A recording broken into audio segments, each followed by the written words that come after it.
7 మంత్రులు 23 మంది ఎమ్మెల్యేలు అంతెందుకు స్వయంగా పీసీసీ అధ్యక్షుడు ఇలాకా కూడా అక్కడే అయినా సిట్టింగ్ ఎమ్మెల్సీ స్థానాన్ని కాపాడుకోలేకపోయారు.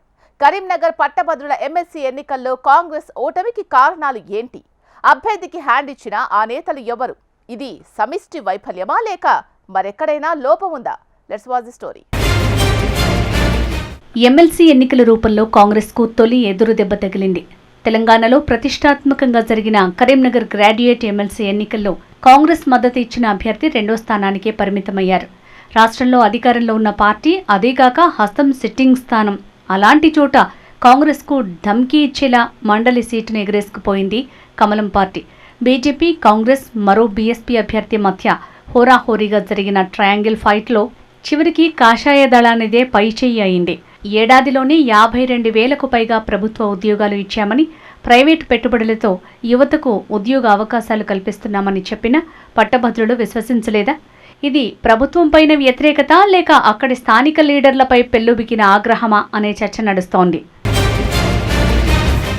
సిట్టింగ్ స్థానాన్ని కోల్పోవటం రాజకీయంగా కాంగ్రెస్కు పెద్ద మైనస్ అనే చెప్పాలి. సర్కారు ఏడాది పాలనకు రెఫరెండంగా భావించి ఈ ఎన్నికను కాంగ్రెస్ చాలా ప్రెస్టీజియస్గా తీసుకుంది.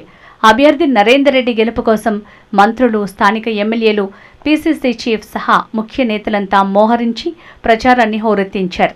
అయినా పట్టభద్రులు కాంగ్రెస్ అభ్యర్థిని ఆదరించలేదని ఫలితాలను బట్టి తెలుస్తోంది.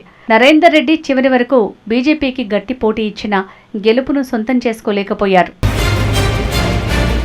కాంగ్రెస్ సిట్టింగ్ స్థానాన్ని చేజార్చుకుందన్న చర్చ ఇప్పుడు పొలిటికల్ వర్గాల్లో హాట్ టాపిక్గా మారింది.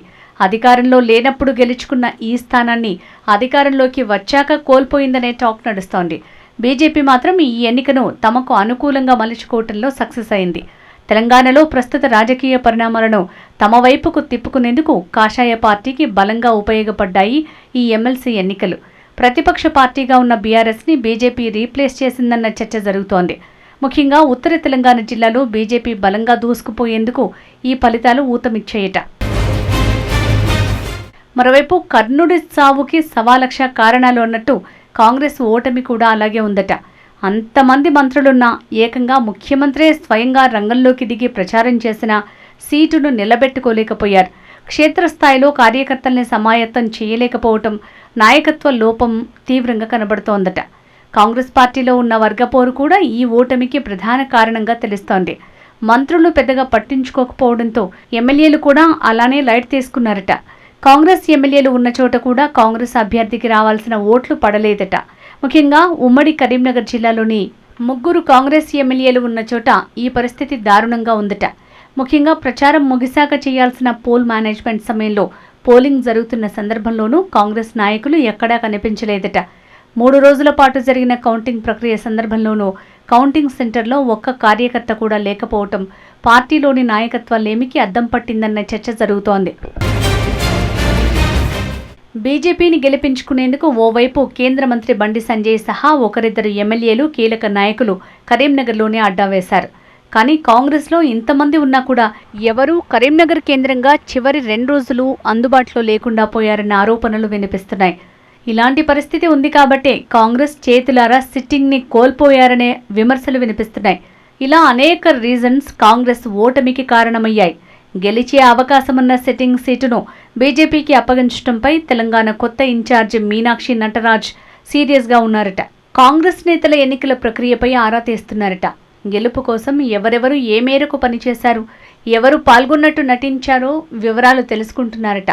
సమిష్టి వైఫల్యంతోనే ఓటమిని చవిచూడాల్సి వచ్చిందా లేక ఎక్కడైనా ఏమైనా లోపాలున్నాయా అని ఆరా తీస్తున్నారట. ప్రభుత్వ పథకాలు, కార్యక్రమాలను ఉద్యోగుల కోసం సర్కార్ చేస్తున్న పనిని వారిలోకి తీసుకువెళ్లటంలో విఫలమయ్యారా అని పోస్ట్ మార్టం చేసే పనిలో ఉన్నారట. మరి ఈ ఓటమి కాంగ్రెస్ నాయకుల్లో ఎవరికి చుట్టుకుంటుందో చూడాలి. వచ్చే ఎన్నికల నాటికి తెలంగాణలో పాగా వేయాలని చూస్తోన్న బీజేపీకి ఈ ఎమ్మెల్సీ విజయం మరింత బలాన్ని చేకూర్చినట్టయింది. నాయకులు, కార్యకర్తల్లో కొత్త జోష్ తీసుకొచ్చింది. ఉత్తర తెలంగాణలో బీజేపీకి తిరుగులేదని మరోసారి ప్రూవ్ చేసుకుంది కాషాయ పార్టీ. చూడాలి మరి ఈ విజయాన్ని వచ్చే ఎన్నికలకు ఎలా పునాదులు వేసుకుంటుందో.